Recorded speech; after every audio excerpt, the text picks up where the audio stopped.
Irmãos, é sempre uma alegria estar com os irmãos, comungar da presença dos irmãos. Eu me regozijo. Eu digo todas as vezes que venho aqui, é como se tivesse um flashback na minha vida, recordando da congregação lá do Pará, que é uma igreja que eu trago no coração. E a presença de cada irmão aqui, em cada ato de culto que prestamos ao Senhor, cada cântico, cada leitura. O ato de culto a Deus, irmãos, é algo maravilhoso. É quando nos desligamos lá do mundo e adentramos na presença de Deus. É claro que nós estamos na presença do Senhor constantemente, mas quando o povo de Deus se reúne para adorá-lo em congregação, é uma bênção indizível, imensurável. E essa alegria nós temos que carregar no nosso coração. É por isso que o salmista diz lá no Salmo 122, alegrei-me quando me disseram, vamos à casa do Senhor. Cada semblante de santo, irmãos, de cada santo que está aqui, é um regozijo de alma quando nós contemplamos. Tá? Então, essa alegria do povo de Deus estar reunido, nós temos que pedir ao Senhor que Ele possa estar nos apercebendo desse privilégio que nós temos. Eu disse hoje lá na classe da mocidade que nós preteríamos a igreja com muita facilidade. Se tem alguma dor de cabeça, se tem qualquer um obstáculo, diz, não, hoje eu não vou para a igreja, hoje o Senhor entende. Meu irmão, quem está perdendo somos nós. Quando nós deixamos de ir à casa do Senhor. Né? Então é uma alegria estar na casa do Senhor, estar na presença do Senhor e estar comungando com os irmãos. Irmãos, mas vamos ao texto que eu queria meditar essa noite com os irmãos. Eu estive aqui há 3 semanas e nós lemos um texto lá de Êxodo 19, 5 e 6 e 1 Pedro 2, 9 e 10. Eu queria continuar nesse texto, porque no primeiro texto de Êxodo 19, 5 a 6, nós trabalhamos a santidade de Deus, que chamava a atenção, o texto nos chama a atenção para que nós possamos estar apercebidos do nosso Deus, como Ele é santo, e que uma vez na presença dEle, uma vez quando estamos prestando culto, a reverência e a atenção que devemos dispensar a tudo aquilo que está envolvido no ato de culto. Então, nesse texto de Êxodo 19, 5 e 6, eu queria que a igreja abrisse, por favor, Êxodo 19, 5 e 6, e eu queria que a igreja lesse, que eu estarei lendo o segundo texto, que é o de 1 Pedro 2, 9 e 10. Então, se os irmãos estão com o texto em mãos, pode ler, por favor, Êxodo 19, 5 e 6. Agora, pois, se diligentemente ouvides a minha voz, e guardares a minha aliança, então sereis a minha propriedade peculiar dentre todos os povos, porque toda a terra é minha. Vós me sereis dele sacerdotes e nação santa. São estas palavras que falarás aos filhos de Israel. Amém. No segundo texto estarei lendo, irmãos. 1 Pedro 2, 9 e 10. Diz assim: vós, porém, sois raça eleita, sacerdócio real, nação santa, povo de propriedade exclusiva de Deus, a fim de proclamardes as virtudes daquele que vos chamou das trevas para a sua maravilhosa luz. Vós, sim, que antes não erais povo, mas agora sois povo de Deus, que não tinhais alcançado misericórdia, mas agora alcançastes misericórdia. Amém. Vamos orar mais uma vez, irmão. Senhor, a tua palavra que é viva e é verdadeira, estamos diante dela, Senhor. Como bem orou o irmão antes, nós carecemos do Senhor. Nós carecemos de ser iluminados pelo Senhor. Nós dependemos, ó Senhor, totalmente de Ti. E te pedimos que o Teu Espírito Santo nos assista mais uma vez nessa noite, para que possamos ser edificados e encorajados e capacitados a vivê-la no nosso dia a dia, Pai. Pois é em nome de Jesus que nós te oramos e pedimos. Amém, Senhor. Irmãos, como bem disse, nós no texto passado, nós frisamos, destacamos a santidade de Deus.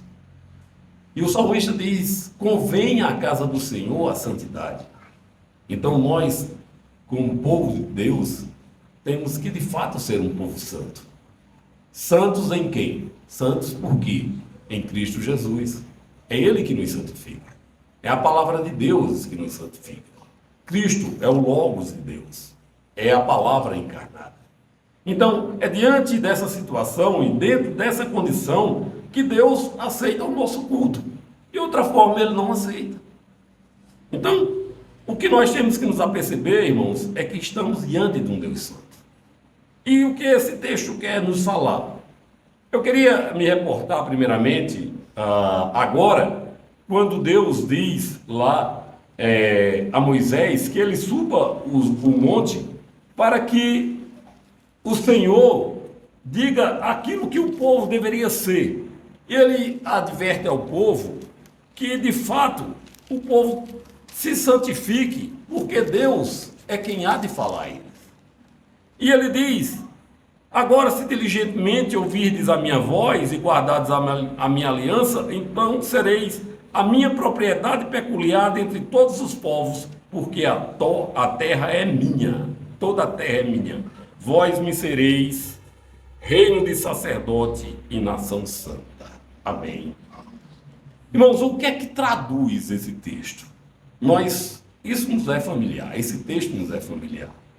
Mas é necessário que nós possamos estar elucidando, tendo clareza desse texto a cada dia em nossas vidas, para tomarmos consciência que nós somos reino de sacerdotes do Senhor.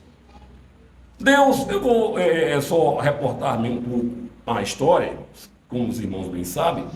Deus tinha libertado o povo recentemente. Havia 3 meses que o povo tinha saído do Egito. Eu falei hoje na classe da mocidade que 70 almas desceram ao Egito.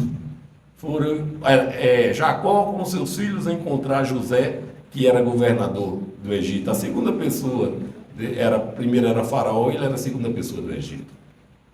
Então, de 70 almas em 400 anos que ali ficaram, depois, quando o Senhor libertou, era uma multidão de povo. Mas aprove a Deus que assim no seu plano, aquele povo descesse ali ao Egito e José, sendo um beneficiador do seu povo, provesse víveres e também uma boa condição para que o povo ali, aquela descendência de seus irmãos, que eram 12 ao total, eles viessem a se procriarem, a se multiplicarem. E assim aconteceu, porque Deus tinha prometido a Abraão que toda a descendência dele estaria ali e passaria 400 anos de escravidão, mas Deus libertaria o povo com portentos, com grande prodígio. Então, irmãos, o povo ali que viveu sobre o chicote de Faraó, sobre a autoridade de Faraó perversa, o povo agora é liberto. Um povo que passou 400 anos dentro de um contexto em que, como os demais povos, o Egito também era um povo politeísta, de vários deuses, um povo idólatra. E a cultura que foi assimilando, aquele povo foi assimilando, foi a cultura egípcia e de todos os povos ali ao redor. Porque a gente vê que a Bíblia fala que, na medida que aqueles que eram da geração de Jacó, os seus filhos e irmãos, José morreu e os seus irmãos também, aquele povo passou a não mais ter intimidade com a lei de Deus. E o povo aprendeu os costumes daquele que os escravizavam, dos seus algozes. Mas o Senhor, na sua promessa, ele diz que estaria libertando a descendência de Abraão e estaria levando para um lugar onde ele disse a Abraão: olha, contempla aqui e vê, aonde a planta do teu pé tocar, eu te darei, e a tua descendência darei esta terra. Então, Deus liberta o povo. 3 meses passados da sua libertação, o Senhor abre o Mar Vermelho para que o povo passe a pé enxuto por ele. Uma vez fechado, destrói todo o exército de Faraó. E agora o povo vai diante do Monte Sinai, vai para o Monte Sinai, onde Deus há de falar ao povo. Irmãos, quando diz aqui, veja, no versículo, deixa eu procurar, que eu passei para outro texto aqui, que ele diz aqui no versículo 4, tendes visto o que fiz aos egípcios, como vos levei sobre asas de águia e vos cheguei a mim. Irmãos, isso quer dizer, essa expressão quer dizer o seguinte: Israel não tinha a menor condição, não tinha a menor possibilidade de se libertar da escravidão egípcia pelas suas próprias forças, ou ainda pelas suas próprias astúcias. Não havia a mínima possibilidade. Israel, o Egito, era a potência daquele tempo. Era tal qual, hoje, se você juntar, eu acho que os Estados Unidos, China e Rússia, em poderio bélico. Então, não havia a mínima possibilidade de Israel se libertar do Egito. E aí o Senhor diz, eu vos levei sobre asas de águia e vos acheguei a mim. Então, irmãos, o Senhor declara e diz que a Moisés que não havia a mínima condição de que Israel ser livre do Egito por si só. Os versos 5 e 6, irmãos, declara que o Senhor chama Moisés e diz que Moisés fale ao povo as palavras que ele lhe enviou. Veja, depois diante de tanto sofrimento, havia uma expectativa nas pessoas de que pudessem entrar na terra prometida, na terra que mana leite e mel. Isso era ansiedade do povo. O povo queria entrar a todo vapor, no menor espaço de tempo possível. Mas, irmãos, as coisas do Senhor é no tempo dele, não é no nosso tempo. Havia necessidade de que Israel aprendesse as leis do Senhor. Havia necessidade, aquele povo ficou todo o tempo afastado da lei do Senhor. E havia necessidade que o Senhor preparasse esse povo para que apossasse da terra que ele lhe prometeu aos seus antepassados. Então, o Senhor começa a preparar o seu povo para entrar ali, a nação de Israel, e ali começa a formar a nação de Israel, quando ele chama Moisés, e aí Moisés declara ao povo que o Senhor queria. Vocês podem lembrar que há 3 semanas nós dissemos que o povo deveria se preparar, se santificar, lavar suas vestes, lavar-se em água, para que no 3º dia o Senhor viesse encontrar o povo. E todo aquele portento, onde o monte fumega, e diz, olha Moisés, diz ao povo que não se achegue ao monte. E ninguém toque nesse monte. Era já para despertar, porque o povo, irmãos, nós somos de coração duro. Nós presenciamos um milagre de Deus e na mesma hora, aí nós nos sensibilizamos, nós contemplamos, mas na mesma hora nós estamos voltando ao coração duro que tínhamos antes de qualquer milagre. Eu fico olhando, irmãos, às vezes a gente não se desperta para os milagres cotidianos. A minha esposa é professora e passa o dia quase todo fora. Ela trabalha os 3 horários, quase todos os dias.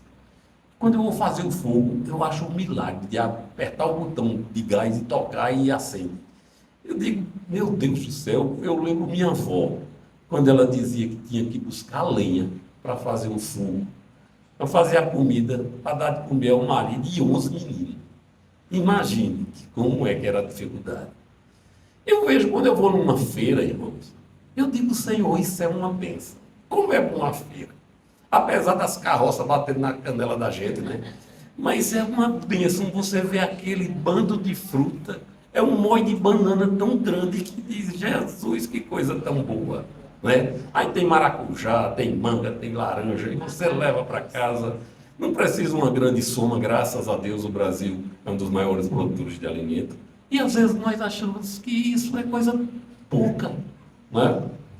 Mas, irmãos, quando chega alguém carente pedindo a gente, diz, olha, você não tem qualquer moeda, qualquer coisa, para que eu possa me alimentar. Há muitos aproveitadores, mas também há muitos necessitados. Não é? Então, são esses grandes milagres, irmãos, que nós temos que estar pedindo ao Senhor sensibilidade, para que o Senhor nos desperte para isso. O Senhor fez milagres portentosos diante do povo, mas o povo continuou com o coração duro. E aqui, nesse momento, Deus começa a dar os estatutos e as leis a Moisés, para que Moisés passasse para o povo, e o povo começasse a ser trabalhado e a ser uma nação santa. Israel, irmãos, a vocação da qual Deus chamou e quis para Israel é que Israel fosse uma nação. Veja, então sereis a minha propriedade peculiar, que é isso, a propriedade particular, dentre todos os povos, porque toda a terra é minha. Vós me sereis reino de sacerdotes e nação santa.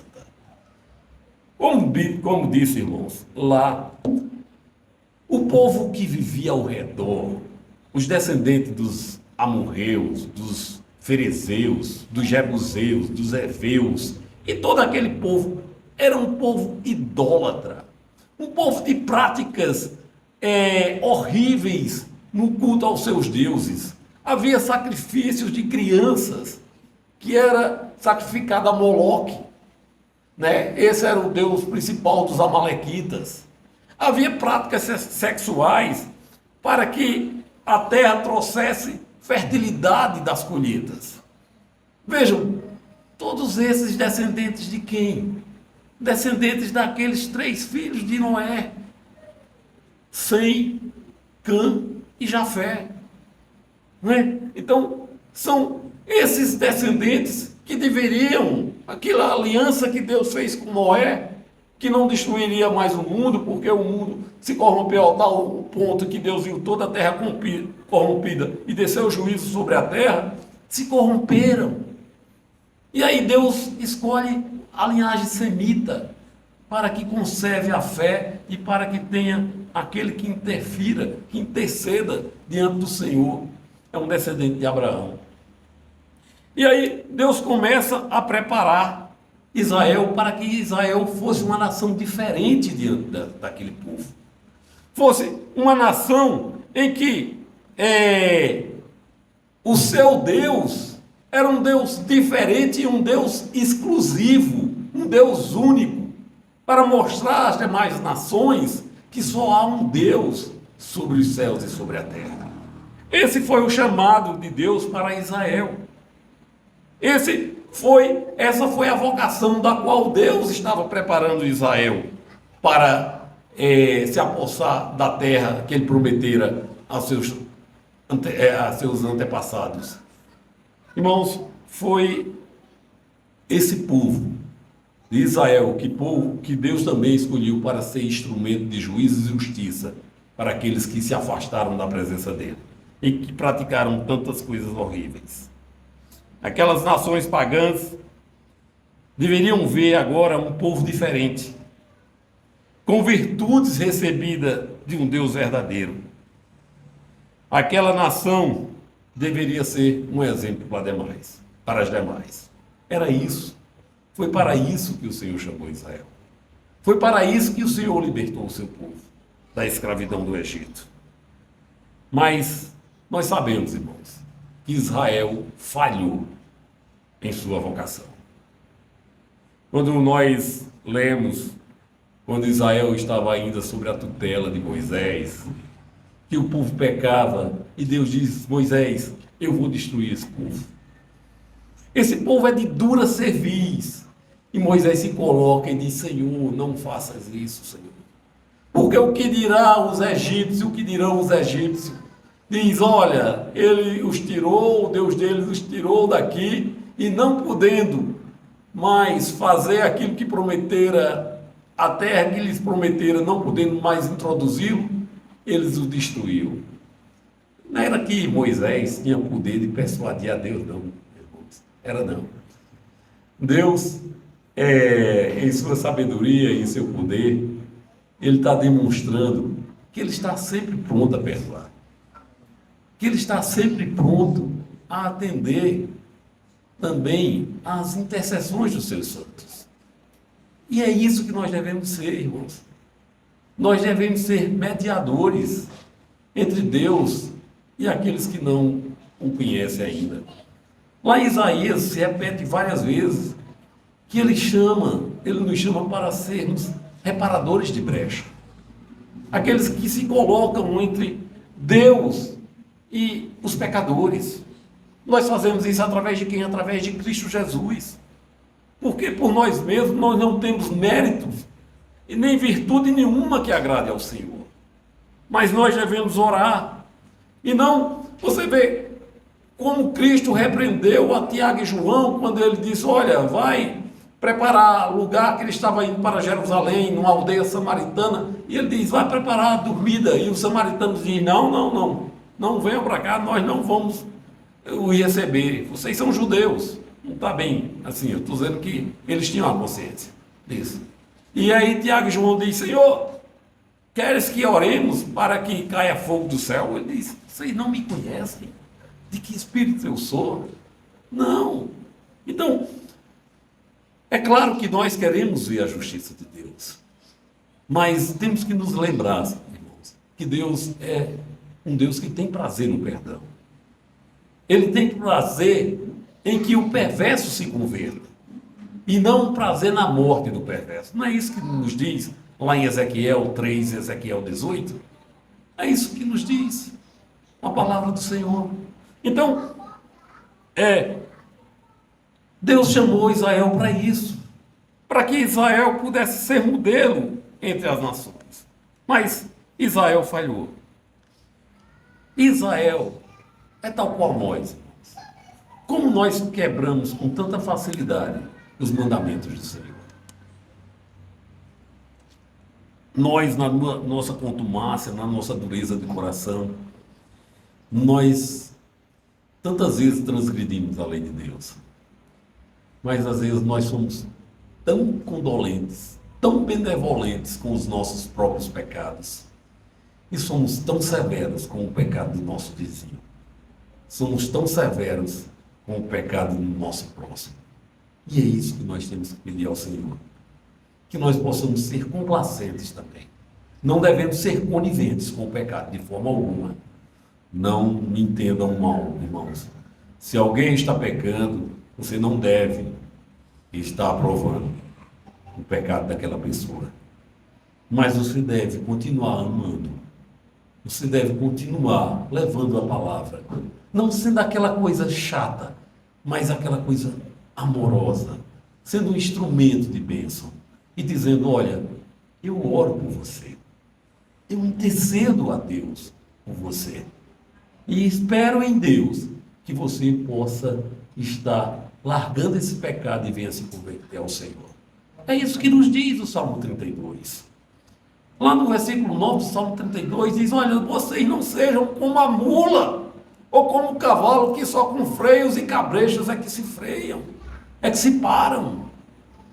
É isso que nós pedimos. E eu peço a Deus, eu digo: Senhor, não me deixa ser como o cavalo e como a mula, que às vezes nós somos obstinados no nosso pecado, nós queremos, irmãos, às vezes nós somos obstinados: eu quero isso, e às vezes Deus está dizendo não, mas quando a gente transgride, Deus diz: então vai.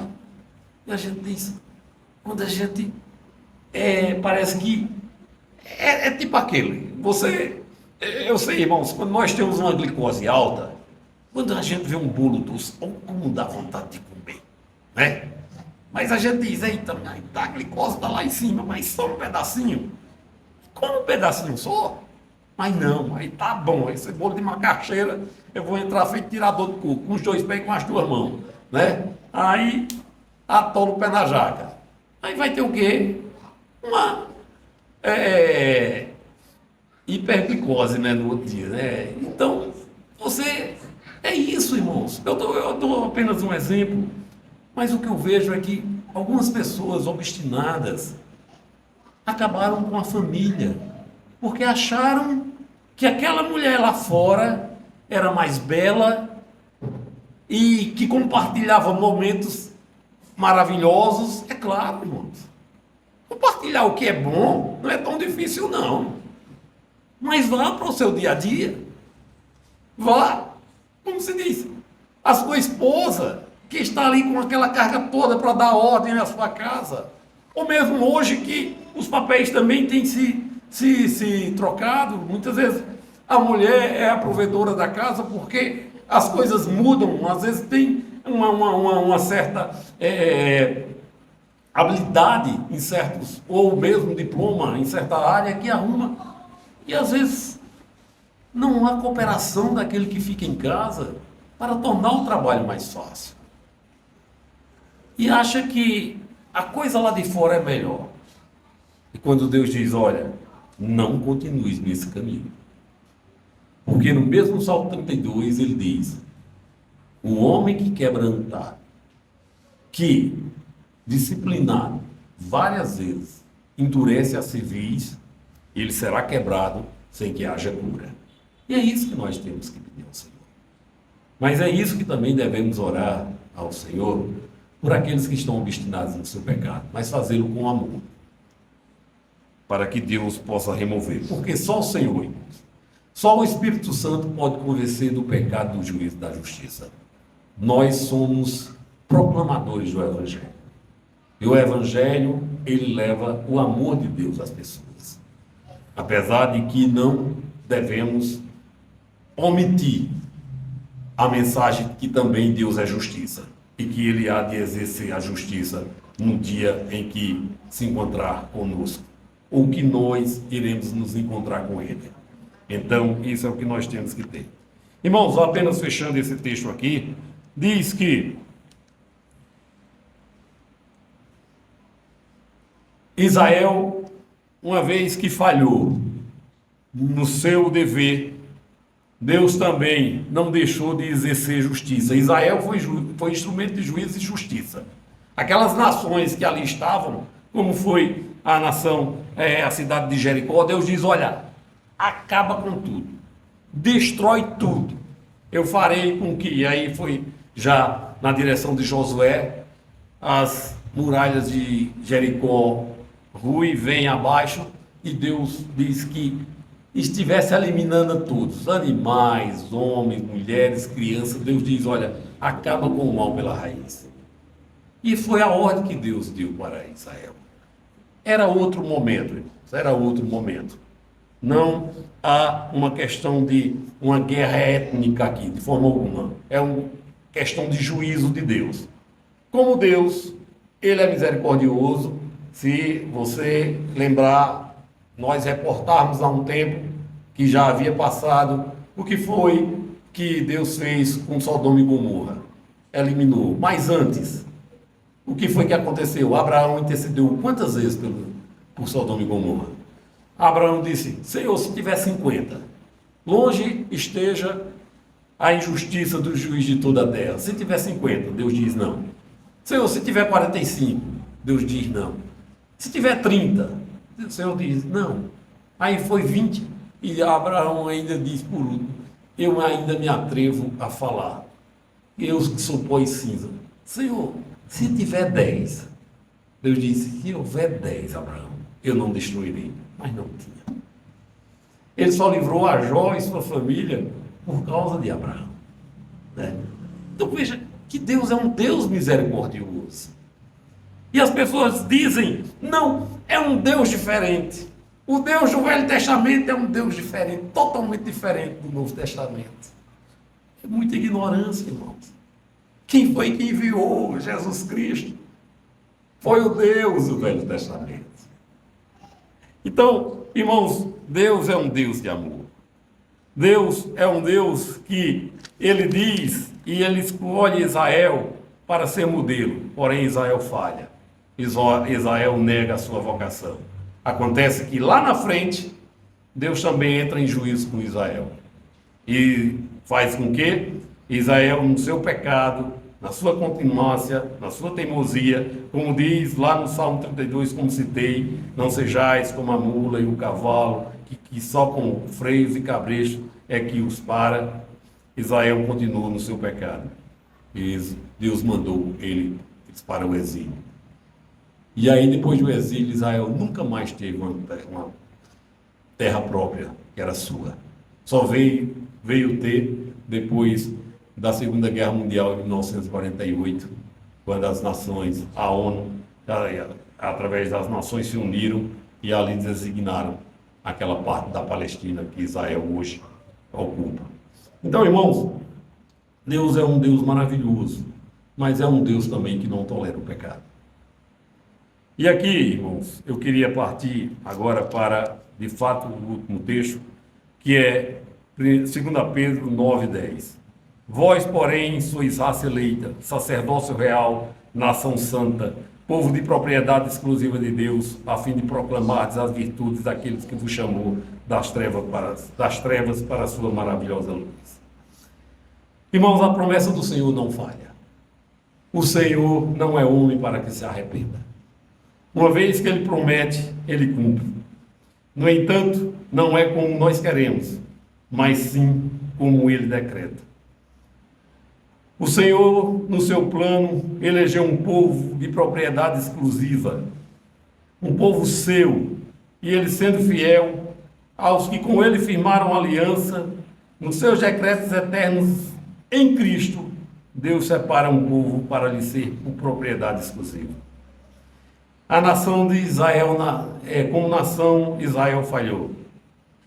E agora essa designação de raça eleita, sacerdócio real, nação santa, é cumprida na igreja de Cristo.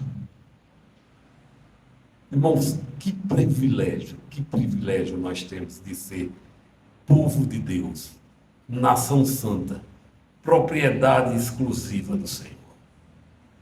É isso que nós temos que ter a consciência, irmãos, do que é ser igreja do Senhor. Veja que no capítulo 2 todo, Pedro começa a discorrer, ele inicia o capítulo 2 dizendo que aqueles que fazem parte desta aliança, eles devem ser destituídos de práticas maldosas. Veja o versículo 1 do capítulo 2 de 1 Pedro. Despojando-vos, portanto, de toda maldade e dolo, de hipocrisias e inveja, de toda sua maledicência, desejai ardentemente, como crianças recém-nascidas, o genuíno leite espiritual. Uma das coisas que nós temos que estar constantemente em nossa vida, irmãos, é abandonarmos o pecado. É estar pedindo ao Senhor que nos capacite a nos abandonar o pecado. Irmãos, não de forma voluntária, não de forma totalmente consciente, mas tem uns pecados que a gente tem tanto carinho por ele. Tem uns pecados que a gente diz, mas tenho que largar, tenho que... É feito quando Deus diz a Samuel, até quando, Samuel, tu terás dó de Saul? Saul foi rejeitado. Saul, na sua desobediência, ele foi rejeitado. É necessário partir agora para o projeto do Senhor, que elegeu um homem segundo o seu coração, que foi Davi, para ser rei de Israel. Mas nós ficamos com pena desse Saul que existe em nós, irmãos, que tem mais prazer em sacrificar do que obedecer. Nós, às vezes, estamos na igreja, mas por um compromisso religioso de que é verdadeiramente um fato, um prazer real de adorar o Senhor. Não, eu vou para a igreja. É claro que nós temos que ter esse compromisso. Como eu disse, nós preterimos a igreja, deixamos ela em segundo plano com muita facilidade. Isso não deve ser feito. Mas não deve ser por obrigação religiosa. Deve ser porque o nosso espírito, ele anseia pela presença do Senhor. Como diz lá no Salmo 42. Assim como a costa suspira pelas águas, por ti suspira a minha alma, ó Deus. Irmãos, está ali sentado. Estava ali sentado quando estou na igreja. É maravilhoso, irmãos. Vem um irmão aqui e canta. Né? É uma leitura da palavra. Tem o irmão que toca o instrumento, a irmã que toca o instrumento, a irmã que canta. Isso é maravilhoso, cada um com seus dons e talentos que o Senhor distribui. É maravilhoso ver o irmão, muitas vezes, está distribuindo um folheto. É a maneira de evangelizar. Né? Então o Senhor capacita cada um de nós. Isso é que é ser igreja, irmãos. Mas o que nós temos, primeiramente, o compromisso é de sermos testemunhas do Senhor. É sermos aqueles que têm um proceder diferente. E aí é quando Pedro aqui discorre que uma vez abandonada essas práticas maldosas, nós desejemos a palavra do Senhor, que é o nosso alimento. Irmãos, eu me vejo quanta inapetência muitas vezes eu tenho pela palavra de Deus. Às vezes um tempo maior poderia ser cultivado na leitura, na meditação da palavra. Como é fácil você ligar ali uma televisão e dizer, não, mas deixa eu escutar aqui, veja como é que está a política. Eita, como a política a gente gosta, né? Ô, coisinha para a gente gostar. Mas, irmãos, até houve um período que eu fiquei numa ansiedade, porque todo repórter eu queria assistir. Eu queria ver. Eu digo, rapaz, isso está me provocando ansiedade. Havia notícias que eu ia dormir com raiva. Mas isso é muito injusto. Nós estamos num mundo de pecado, irmãos. Nós vamos ver injustiça sobre injustiça. Mas o que nós temos que mantermos é longe das injustiças. Que pratiquemos sim a justiça de Deus. É essa a verdade nossa, do povo de Deus. E onde nós conhecemos a vontade de Deus? Na palavra do Senhor. Há textos difíceis? Há, de fato. E outra coisa, irmãos, se você puder, invista numa Bíblia que tenha estudos. Eu gosto muito da Bíblia de Genebra. Gosto muito. Né? Tem a ARA, já tem a NAA, que é a Nova Almeida atualizada também, de Genebra. É uma Bíblia muito boa. Invista, se você puder, faça isso. Mas se não, aperreie seu pastor. Pastor, eu não estou entendendo isso aqui. Aperreie seu conselho. Eu não estou entendendo isso aqui, presbítero. Me diga o que é isso aqui. Eu quero ter fome e sede, irmãos. É isso que nós temos que ter. Então, Pedro aqui diz, irmãos, que nós devemos ansiar por esse leite. Como uma criança anseia, deseja o leite da sua mãe. Eu digo, Senhor, me dá essa fome. Me dá esse desejo. Por quê? Porque ele diz, olha, esse leite espiritual que seja desejado para crescimento da vossa salvação, se aqui tendes a experiência de que o Senhor é bondoso, chegando-os para ele a pedra que vive, rejeitada assim pelos homens, mas para com Deus eleita e preciosa. Essa semana passada eu fui para o aniversário da minha neta lá em Recife, e aí o pastor não pude estar, e quem teve que fazer às vezes fui eu. A minha filha disse, pai, vai ser tu mesmo, porque o pastor não pôde vir, então vai ser o senhor mesmo. Eu digo, tá bom. Aí preguei, depois aí veio um rapaz, pessoa sempre a gente leva a palavra, no aniversário, e veio um rapaz e disse, olha, eu sou fã de Jesus Cristo. O Novo Testamento, os Evangelhos, eu gosto demais. Eu digo, olha, mas o Velho Testamento, o Novo Testamento só veio por causa do Velho. E o Deus do Velho Testamento foi o que enviou Jesus do Novo Testamento. Porque, irmãos, o mundo só quer admirar Jesus, não é coisa das coisas mais difíceis, não. Admirar a Jesus Cristo não é das coisas mais difíceis. Por quê? Porque o mundo diz, ele dizia, né? E essa é a fala do mundo. A mensagem de amor de Cristo é maravilhosa, né? Você vê, aqueles que são mais antigos da minha época, né? O movimento hippie, né? O movimento hippie tinha como bandeira o amor por todos, né? Havia tanta coisa que eles tinham amor pelas drogas, tinha amor por tudo que era ruim. Então o negócio é importante é ter amor, né? Então, veja, é um amor sem razão. Um amor que ama tudo que também é pervertido. Isso é amor. A gente pratica tirar pelos filhos da gente, irmãos. Se você vê um filho fazendo uma coisa errada, se você simplesmente ignorar, não, eu não repreendo porque o amo. A palavra diz o quê? Que a criança entregue a sua própria consciência, o seu próprio mandar, ele vai ser o quê? Vergonha do pai. Então diz assim, olha, não retenhas a vara, não sejas na medida em que não venha castigá-lo, que venha matá-lo, né? Porque havia algumas pisas que misericórdia. Eu tenho um amigo pastor que disse que uma vez ele não fez um mandado que o pai mandou e ele esqueceu, ele deu uma pisa de corda que foi coisa grande, né? Então, esse tipo, não, Deus não quer violência de forma alguma, mas repreensão sim. Mas, voltando aqui, irmãos, é muito fácil dizer que admira Cristo.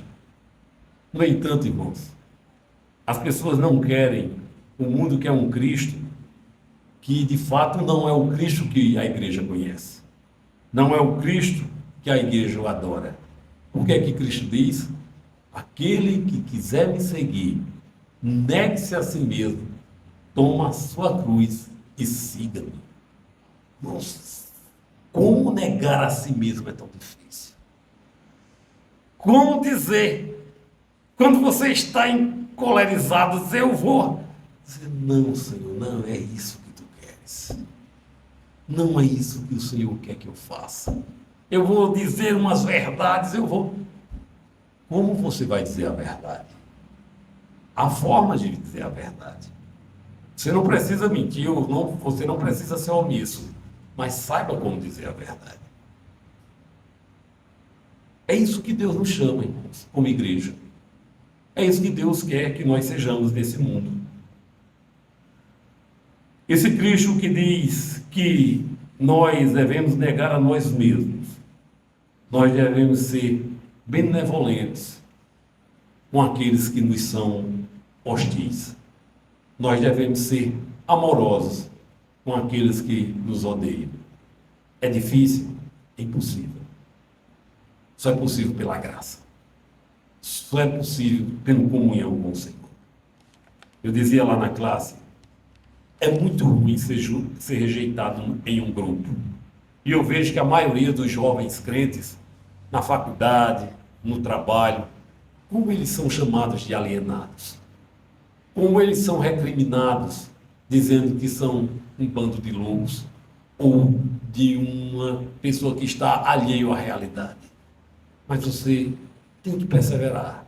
Persevere. Como é difícil nós, irmãos, que às vezes estamos com mais idade, e ser chamados de um coroa desatualizado, um velho que não tem mais tanta serventia, porque também a nossa cultura ocidental não tem o zelo que a cultura oriental tem pelos velhos, e há uma certa reverência da qual nós abandonamos a tempo.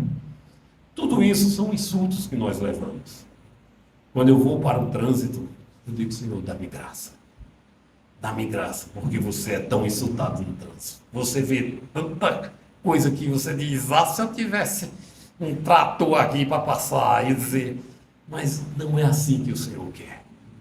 Não é como nós queremos, mas é como Ele quer, como Ele diz. Porque não deve prevalecer a nossa vontade, mas sim a dele, porque é boa, perfeita e agradável.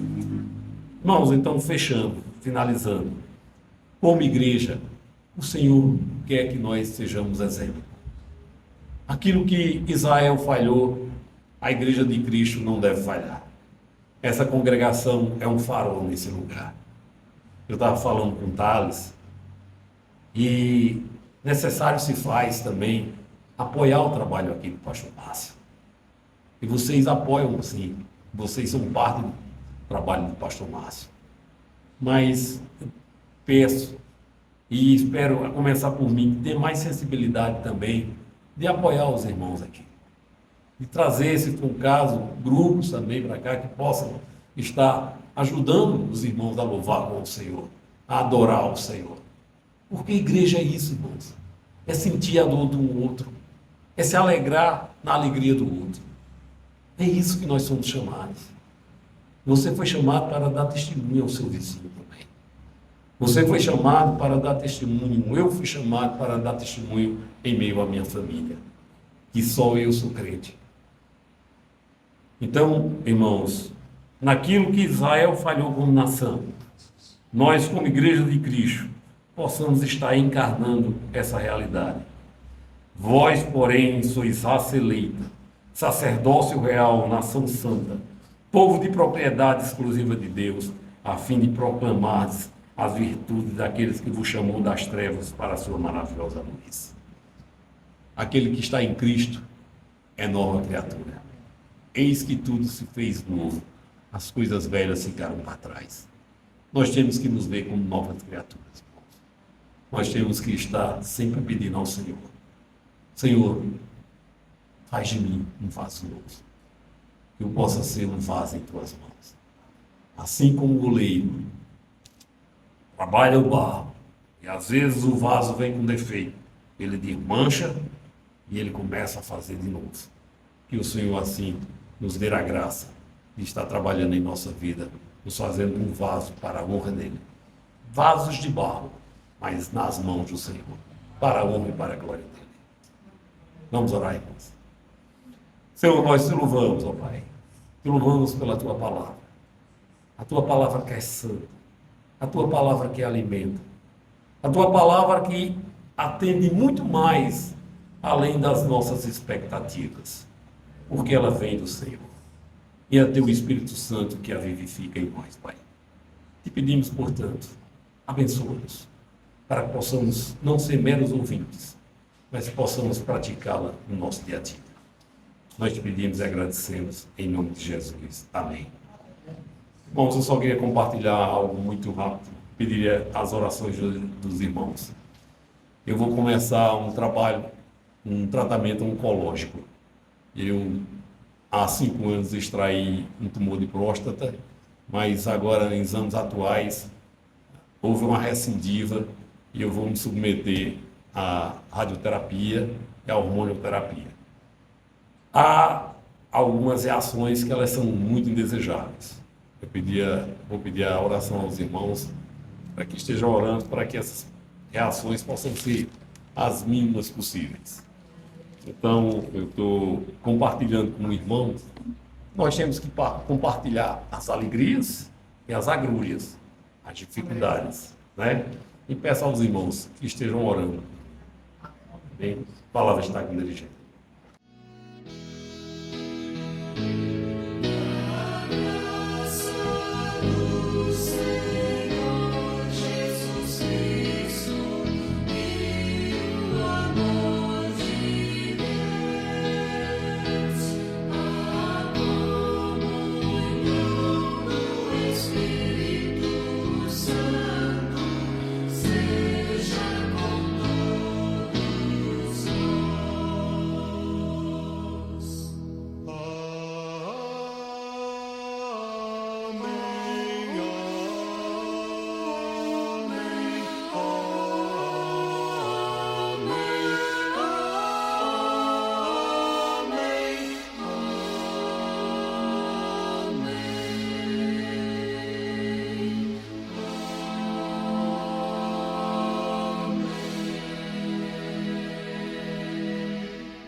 Amém.